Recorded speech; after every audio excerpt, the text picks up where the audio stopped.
Welcome to the Rent to Rent Success podcast, all about creating consistent cash flow, escaping the 9-to-5, and really living life on your terms. This is the only podcast entirely dedicated to helping you achieve rent to rent success. It's our place to inspire each other to believe bigger, to be bolder, and to be game changers for good. I'm Stephanie Taylor, your guide on this exciting ride.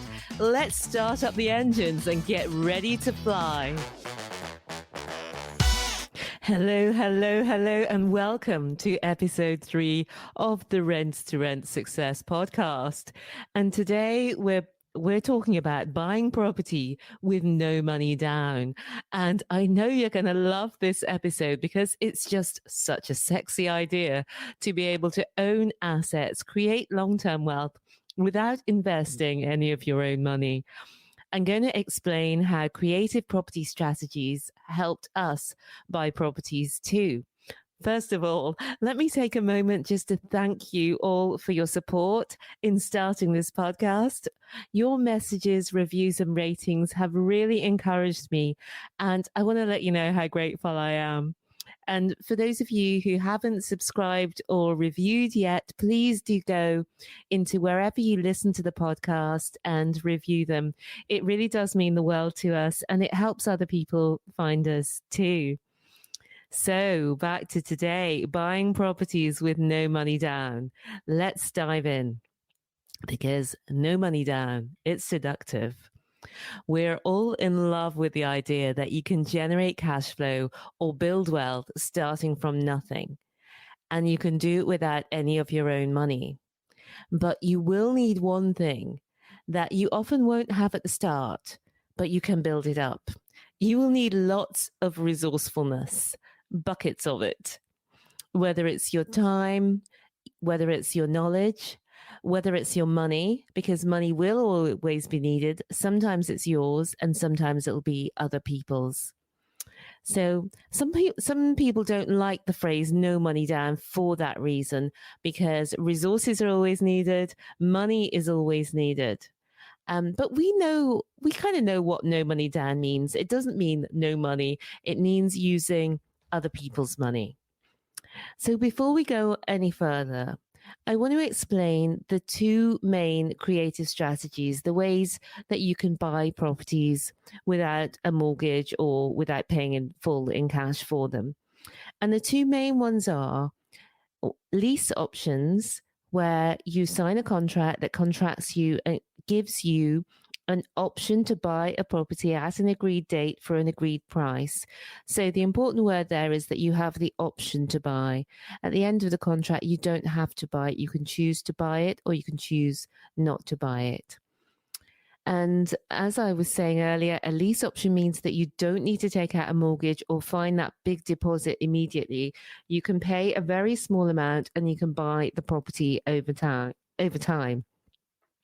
The second main way, the main creative strategy, is exchange with delayed completion. And this means that you're contracted to buy a property by an agreed date for an agreed price. And the important word here is that you're contracted to buy the property. This means that at that specified date, you are obliged under law to go ahead with the purchase of that property. With both the lease option and also the exchange with delayed completion, you can, if it's in your contract, you can have the contract be transferable, so you can assign the contract to somebody else. That would mean that if you didn't want to buy it, you can sell that deal on to somebody else and somebody else can buy it. But you need to make the contract assignable when you create the contract. So that's the two basic ways. You've got lease option, where you have the choice, the option to buy it, or you have exchange with delayed completion, where you're contracted to buy it. You're obliged to buy it.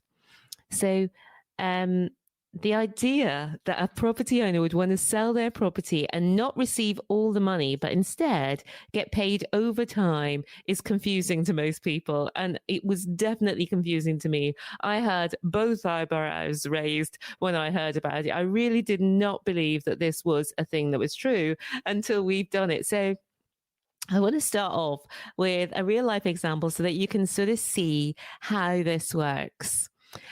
So with the exchange with delayed completion, the example I'm giving you is one of ours. It's an exchange with delayed completion where we're contracted to buy this property. The property is 4 self-contained flats, all on one title. So it was a conversion from a single house. It's now 4 flats.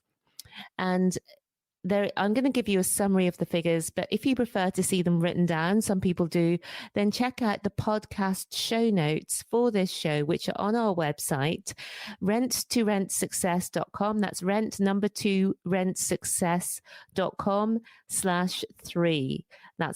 That's because this is episode 3 of the podcast. So you can see these figures written down there. So the agreed completion date is within 5 years, and the agreed price for the property is £160,000. We are paying an option fee of £16,000. That means we're paying £16,000 up front. So that's not no money, Stephanie. So I'm going to come back to that. We're paying a monthly payment every month, and that payment is £320 a month. At the end of the 5 years, if we go the full 5 years, then we'll have £124,000 still to pay.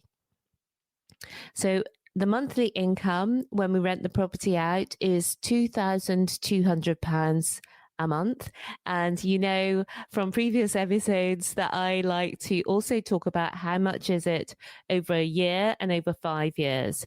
So 2,200 a month is 26,400 over a year, and the 5-yearly income is £132,000.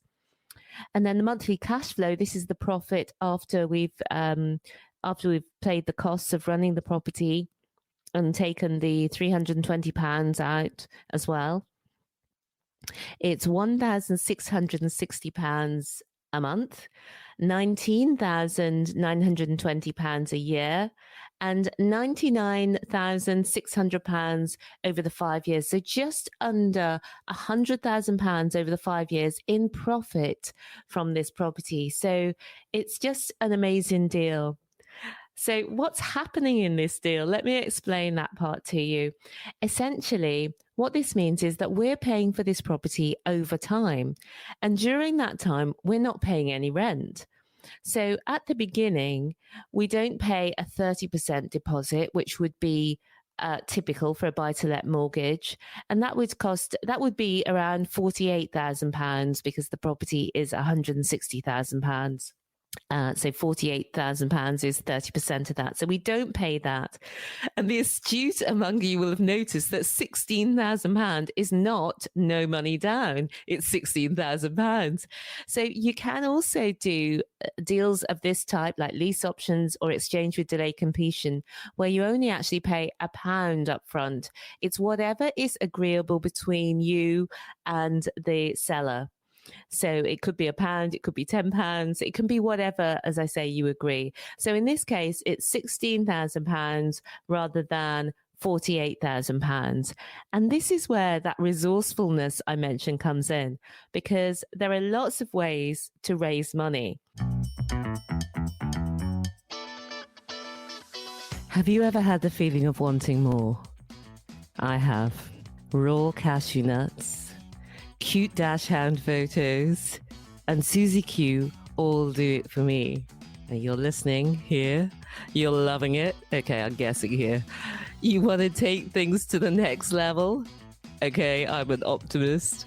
Come over and see us at rent2rentsuccess.com.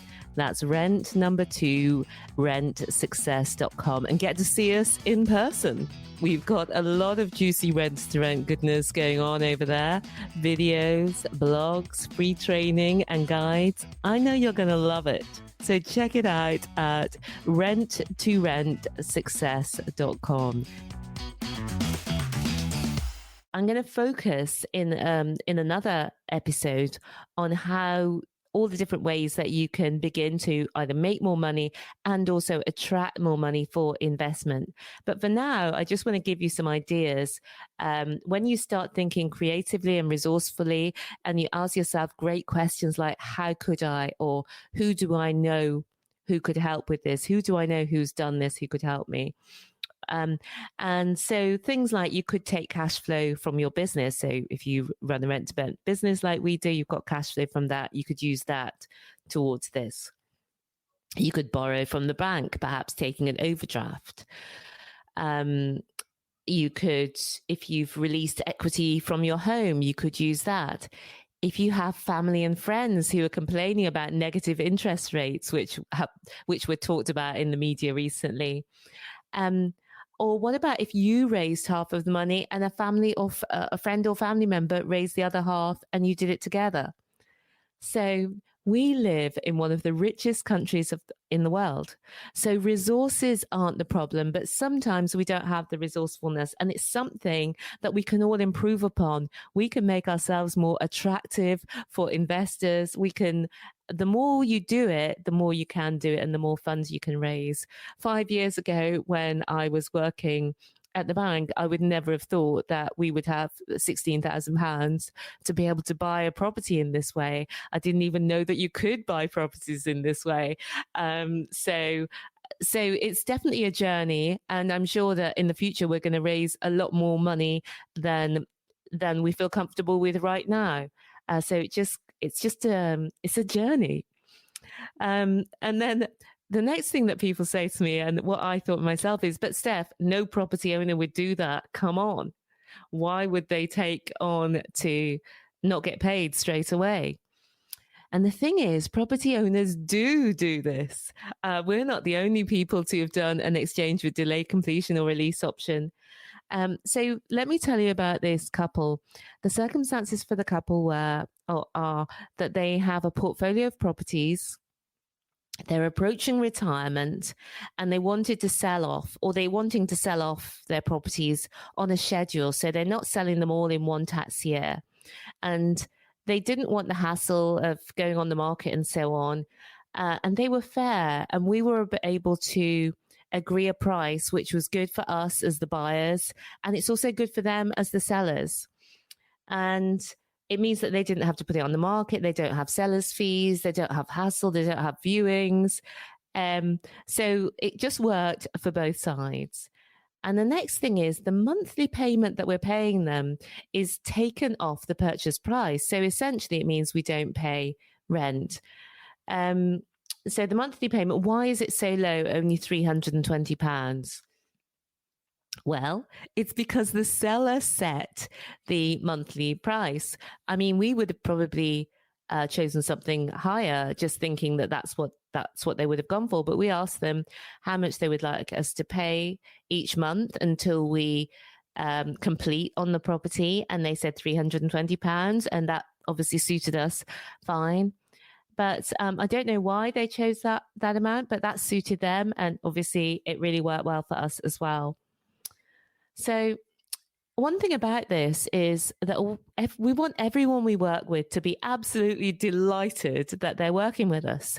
So whether that's landlords, investors, tenants, or the students that we work with on our Kickstarter programs, what we want is for them to feel great about the deal, and we want to feel great about it too. And that's what we've got in this situation. So we'd love to buy another one of their properties as they sell those on as well.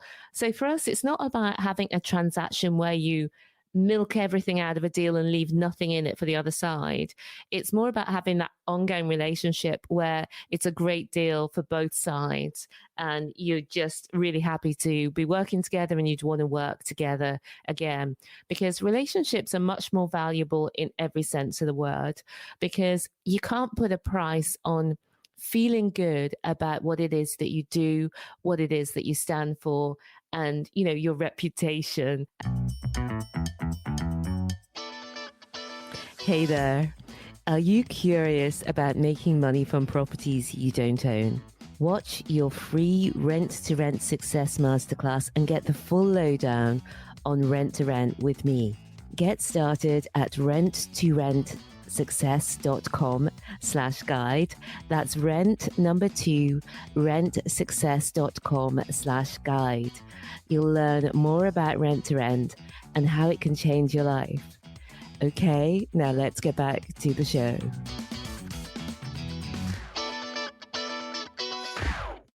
So another thing that people ask is, how do you find these sorts of deals?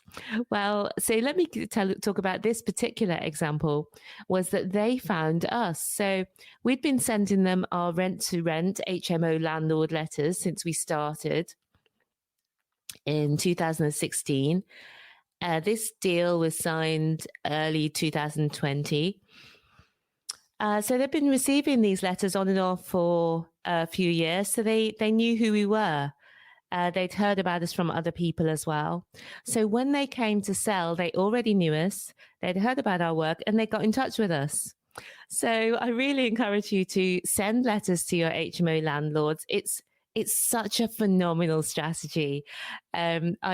I'm going to be talking in another episode about why is rent to rent so amazing. Oh, was it episode 1? Why is rent to rent so... No, it was episode 2. What am I like? Why is rent to rent so amazing? And one of the reasons is because we have a list of our perfect customers, HMO landlords, and we're able to write to them. So do that. I will do another episode talking about those landlord letters because I really think you should know about that. And in the meantime, in the show notes under this episode on the website, I'm going to link to some letter templates that you can use to write your own landlord letters. And that's at rent2rentsuccess.com, rent2rentsuccess.com, and it's the number 2, and it's /3 for episode 3. So how did we find them? They found us. And what about at the end of 5 years? What about at the end of the 5 years? How do we pay the £125,000? This is what people ask. And so you'll see that we've had the cash flowing asset for 5 years. And by then, the profit on the property would have been just under £100,000 over the 5-year period. So we'd have that money if we chose to put that towards it. We'd have the choice to take out a conventional mortgage. We could use private finance, or we could sell the deal on because it's on a transferable contract. But the likelihood is that we'll just mortgage the property. The deposit's already been paid, will have already been paid. So no lump sum will be payable in that sense. We'll be able to get a loan for 70% of the value of the property, and it's likely that the value would have gone up in 5 years' time. So it just gives you flexibility this way when you buy properties like this. Because if we had to save up £48,000 for each one, it'd take way longer to build our portfolio. And just within a few years of starting with a few properties that we've got on these type of creative strategies, as well as some properties that we bought in the conventional way, we've built up our portfolio to just over £1 million. And that's open to you too. We wouldn't have been able to do that if we needed to save up so much for each deposit before we could go ahead. So rent to rent is a really great strategy for finding those lease options. And yeah, as I was saying, we've now started building our portfolio and we want to do a lot more of that. And as part of our Kickstarter program, we explain just how to simply incorporate the lease options into what you do in your rent to rent business. Because the ultimate aim for most of us is to, yes, start off with the cash flow, but it's then to build up our owned assets so that you have that long term where you can benefit from the increase in the values of the properties, where you can pass the properties on in trust to your children. So if you were thinking that maybe rent to rent is not for you because you want to buy, but you're not in a position to buy right now, then you can start in rent to rent for the cash flow and then buy. And you've got 3 options. You can buy using creative strategies. You can attract investment. from family and friends to start off with is a great way to start, who see what you're doing, who see what you're achieving and want to be part of it and want to make more than they can make on the funds that they have in their savings accounts. And finally, of course, you can do it through conventional purchases using your rent-to-rent cash flow towards buying the properties. So those are my thoughts on no money down. You can invest with little money or even no money and lots of resourcefulness.